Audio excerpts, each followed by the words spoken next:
Have you ever found yourself lying in bed, adrift in the deep stillness of the night while the rest of the world is fast asleep? And yet, for the second, third, or even fourth time, you are called to get up, walking barefoot on the cool floor for that familiar, frustrating journey just to pass urine. If this silent interruption to your peace sounds achingly familiar, you are far from alone. All across the country, from the bustling lanes of Kolkata to the quiet neighborhoods of Pune, countless others are experiencing the same restlessness, waking to an alarm that no one has set. This is more than just a minor inconvenience. It is a quiet thief that steals the precious restorative sleep we need most, especially after the age of 60. Many of us have been led to believe this is simply an unavoidable part of aging, a tax we must pay for a long life. But what if I told you that this belief is a myth? What if science has shown that over 78% of seniors in India are unknowingly practicing 5 small, everyday habits that force their kidneys to work overtime at the worst possible moment? The truly wonderful news is that you don't need harsh medicines or complicated procedures to reclaim your nights. With just a few simple, gentle changes, done the right way at the right time, you can once again befriend the deep, uninterrupted sleep you long for, waking up feeling not just rested, but truly renewed. If you're looking for down-to-earth, easy health advice made for people over 50, welcome, you're in the right place. Don't forget to hit subscribe so you catch every new video. We've got more great tips on the way, and if this helps you, maybe it'll help a friend or family member too. Go ahead and share it.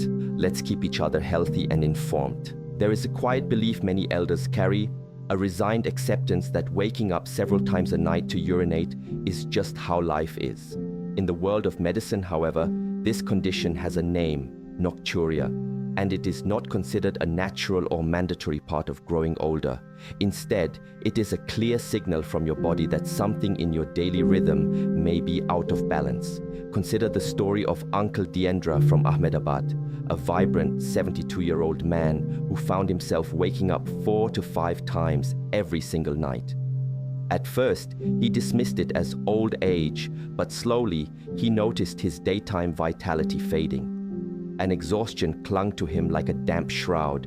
His memory grew frail, and one night he nearly slipped and fell during one of his treacherous journeys to the bathroom. These seemingly small incidents, when repeated night after night, accumulate into a significant health risk. Medical studies confirm this dangerous pattern. The interrupted sleep caused by nocturia dramatically reduces the amount of deep REM sleep, the critical phase when our brains consolidate memories and our bodies perform vital cellular repair.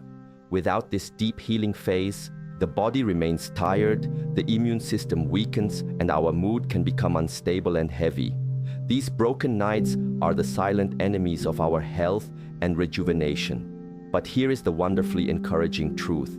In over 80% of cases, nocturia isn't rooted in a serious disease.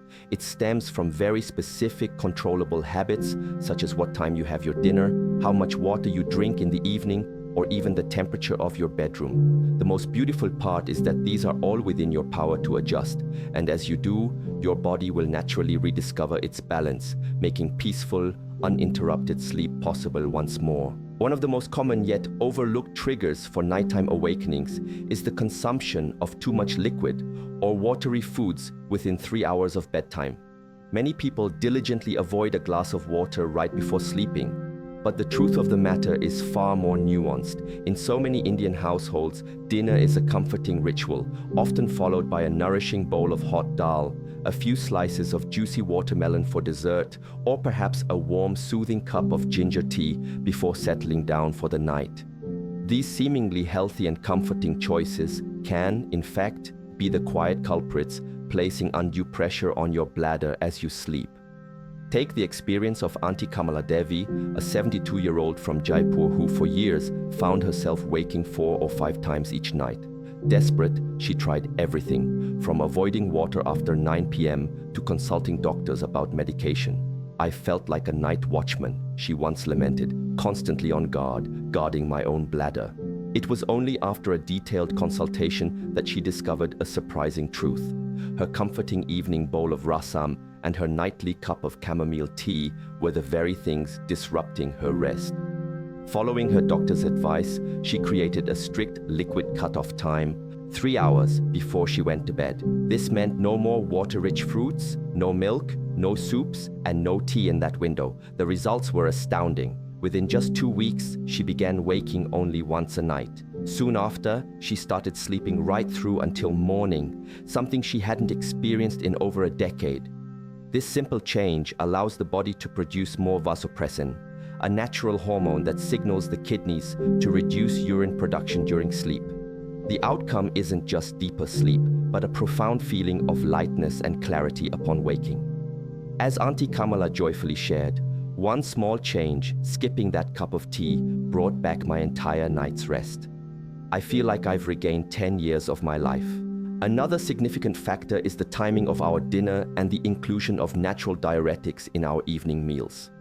Arun, a 68-year-old living in the coastal city of Kochi, spent his days feeling utterly drained, often dozing in a shaded backyard chair, life passing in a hazy blur. He never once suspected that the healthy evening sabzi his family lovingly served, often loaded with cucumber, tomato, and coriander, or that soothing cup of green tea he enjoyed after dinner, were quietly making his nights so restless. Many of the foods we cherish for their health benefits, including watermelon, asparagus, celery, coffee, chocolate, and green tea, are actually natural diuretics. When consumed after 4 p.m., they gently but persistently push the kidneys and bladder into overdrive throughout the night. Aaron's habit was to eat dinner late, around 8:30 p.m., followed by his customary green tea. Like clockwork, he would find himself awake at 1 a.m., 3:30 a.m., and again at 5:30 a.m. "I just thought it was normal for someone my age," he said, "but I always felt like a ghost during the day, drifting and not fully there." On his doctor's advice, Aaron made 2 simple changes. He moved his dinner to 6 p.m. and completely avoided diuretic foods and drinks after 4 p.m. Just 10 days later, he was waking only once. Within 3 weeks, he was sleeping for 6 straight hours uninterrupted. Aligning dinner time with the body's natural circadian rhythm gave his entire system enough time to digest and rest before sleep, reducing bladder strain, easing acid reflux, and improving nutrient absorption. "My wife even joked that I look energetic enough to join her for morning yoga," Aaron shared with a laugh. Sometimes it only takes one simple adjustment to rediscover the profound joy of a full night's rest. In many households, especially among our elders, the habit of making a trip to the bathroom just in case, right before bed, is a time-honored tradition passed down as a piece of cautionary wisdom. It feels like the most sensible thing to do, to empty your bladder completely to ensure an uninterrupted night.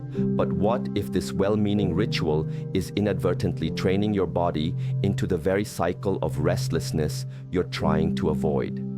Consider the story of Savita Yoshi, a 74-year-old from Pune. Each night, she would wrap up her day with a warm glass of milk, a few pages from the Bhagavad Gita, and that final, just-in-case bathroom visit. "I didn't really feel the urge," she admitted, "but I thought it would help me sleep better." Yet, she still found herself waking up at least 3 times every single night.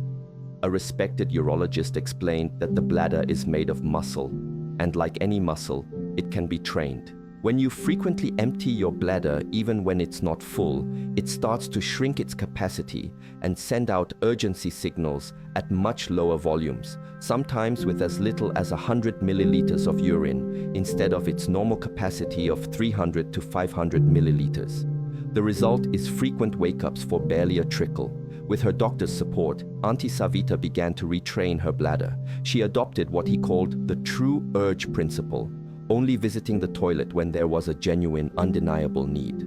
Instead of anxiously waiting for the urge to build, she would read a few more pages or listen to soothing bhajans for another 15 minutes, allowing her bladder to relearn its natural capacity. Within weeks, she was sleeping for 5 to 6 hours without interruption. "I never realized I was creating my own problem," she shared with a smile. "Now I trust my body more, and I wake up feeling energized like I did in my younger days." When we talk about restless nights, most of us rarely think about our sleeping posture or the kind of pillow we use. Yet, these details, often guided by lifelong habit rather than conscious choice, can play a surprisingly powerful role.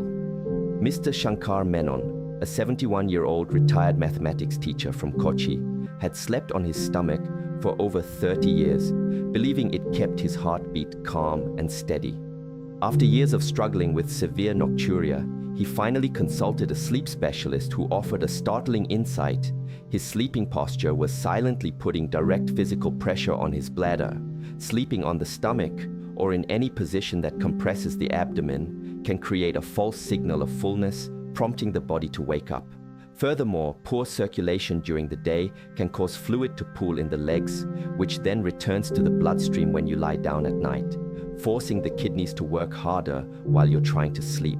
This can be made worse by a pillow that is too high or too flat, disrupting the body's overall alignment. Mr. Menon began a new practice. He started sleeping on his left side with a supportive pillow tucked between his knees, and he used a properly sized pillow under his head to keep his spine aligned. In just 2 weeks, he was sleeping for 5 to 6 continuous hours. Science backs this simple shift. Sleeping on the left side relieves pressure on internal organs, supports circulation, and promotes deeper rest. With a gentle smile, Mr. Menon reflected, "I never imagined the solution was just the way I was lying down. I only wish I had known this decades ago." Finally, we come to the small details of our immediate environment that can transform our sleep: the temperature of our room and the clothes we wear to bed.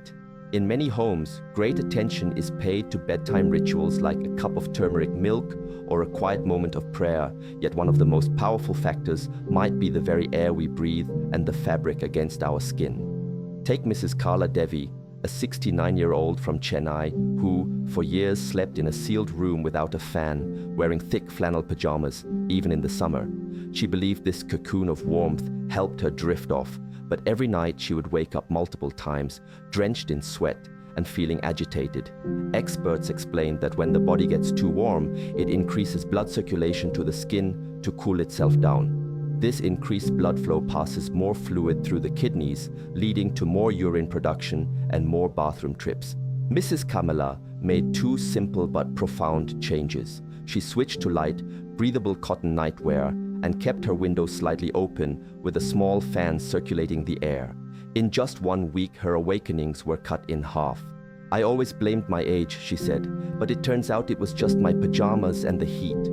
While many of us are used to layering up for warmth, the ideal sleeping temperature for deep restorative rest is a cooler 18 to 20 degrees Celsius. Loose, airy fabrics like cotton allow your body to regulate its temperature naturally. "Who would have thought," Mrs. Kamala beamed, "that the fabric I wore and the air in my room would let me sleep like a child again?" My dear friend, for all the years that you've been woken 2 or 3 times each night, you may have thought it was simply age catching up with you, a debt to be paid. But now we know better. With just 5 simple, gentle habit changes, your nights can once again become a sanctuary of peace. From the position of your pillow to the timing of your dinner, from the fabric of your nightgown to listening for your body's true signals, these may seem like small details, but they are golden keys to unlocking a deeper rest. Why burden the body with harsh solutions when these natural, intuitive adjustments can bring such profound healing and relief? If you are still with me reading these final words, it shows that you truly value your health, your peace, and your daily joy. I invite you to share with us what part of this journey spoke to you the most, or if that feels too personal, simply share the word hope in your heart, so you remember that better, more restful days are not just a dream, but a real possibility. You have spent your life caring for others. Now is the time to offer that same gentle, loving care to yourself. Wishing you a peaceful sleep tonight.